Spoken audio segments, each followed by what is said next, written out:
Vegetative state, locked in, the undead. There are a whole range of different terms used to describe the thousands of people in this country who are apparently switched off to the world around them. People like Christine Simpson from Harlow. Christine has been like this for the past 3 years after suffering a stroke. Her husband was led to believe she was lost in a coma and was expected to die. But all isn't what it seems, because actually Christine can understand everything that I'm saying. And what's more, there could be hundreds more people like her.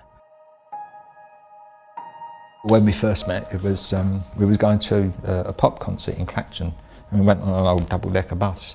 She got very long red hair, and it was always very striking, so she stood out, straight away. We used to go out for meals, and normal things that couples do, I suppose, and on holidays on occasion. She was a very busy mother, having twins, and it always kept her busy. But one evening 3 years ago, their lives changed dramatically after Christine complained of feeling unwell. I left her on the bed and then went to call the doctor, but before we arrived I had to call an ambulance because it was quite obvious to me that she was having a stroke, and she actually had the stroke in my arms while I was holding her. What did doctors tell you then? Well, they told me that she would survive a few weeks and she would die. It's a very difficult thing to absorb that, within a few hours and then a few days, that the life that you had was gone completely without any warning at all.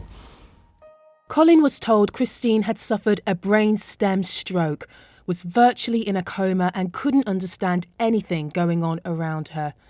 But he was convinced the doctors were wrong. After 2 or 3 days, in the early hours of the morning, she began to open her eyes, and we asked her if she could see us, would she move her eyes, which she did. And that's how we began to realise that she was both conscious again and able to communicate with us.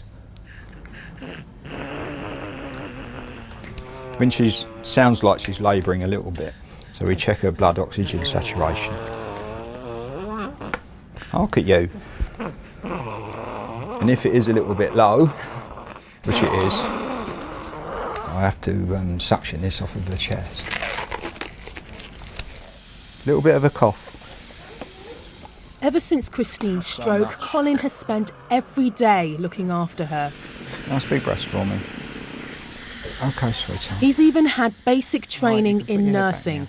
The one thing that keeps him going is his belief that if he gives Christine as much one-to-one stimulation as possible, her condition will gradually improve. Look down to say hello then. Good girl. Are you comfortable at the moment? Look down if you are. Yeah.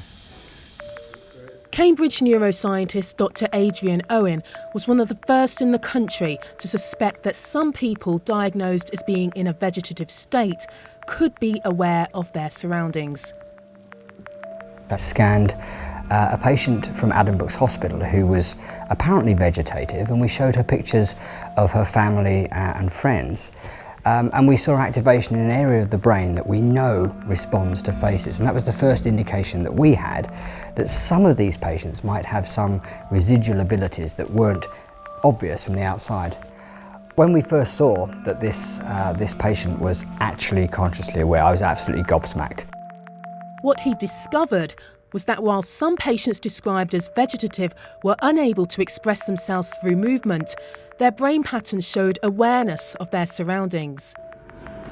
And he knew that from using an MRI scanner like this one, which can reveal the inner workings of the brain. Okay, if you want to have a seat on the table there. Alright, so just stay nice and still. What we've done here is we've acquired a structural image of Colleen's brain. Here you can see a view from the side. You can see her nose there, and that's the front of her brain. Here's a view from the back, that's the left side of her brain and the right side of her brain. And here's a view from above, and again you can see both the left and right sides. What we can do is we can combine those three images into one three-dimensional image that you can see here. This is a reconstructed three-dimensional image of Colleen's head and her brain. Okay, so we're going to move on to the functional scanning now, okay? When you hear the word tennis, I want you to imagine that you're standing on a tennis court and you're playing a vigorous game of tennis, moving your forehand and backhand to return as many balls as you can. And you'll do that for about 30 seconds. We'll go backwards and forwards between relaxing and playing tennis. Is that clear? Yeah, that's clear. Great. Tennis.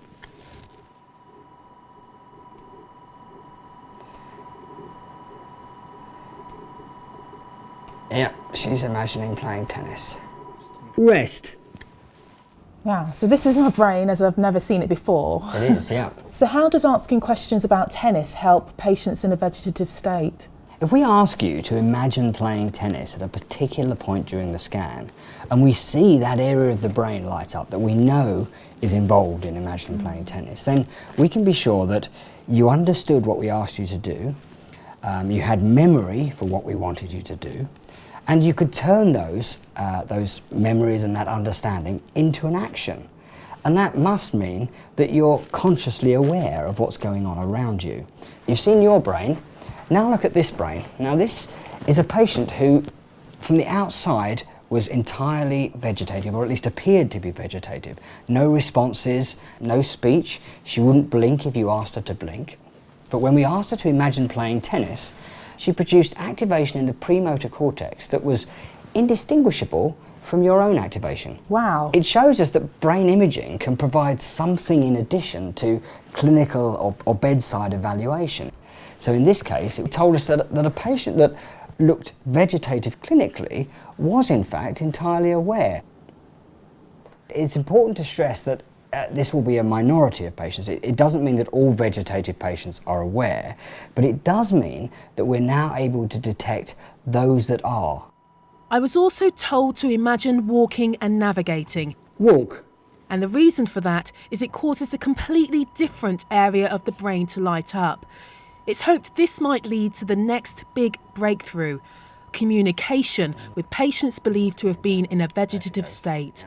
If you were to imagine playing tennis for a yes and imagine walking around your house for a no, that would be a fairly simple way of answering simple yes and no responses, and that's what we're trying to develop right now. Do you want to give Josie a stroke? That's it, you are, look. Yeah, I know you can feel her. Christine does have a lot of potential. People have made not complete but reasonable recoveries from her condition. What these people need above all is stimulation and time. The tennis technique is very recent and needs to be perfected. But the work by the Cambridge team has already helped Colin get better care for his wife. Today she's returning to Addenbrooke's for a further brain scan. Put your head back now, sweetheart. There we are. The team at Cambridge have proved beyond doubt that these people have far more awareness than they're generally given credit for by the medical community. These people need to be able to communicate their wishes, their understandings and their feelings. She realises that people are trying to help her, and it's well worth the effort.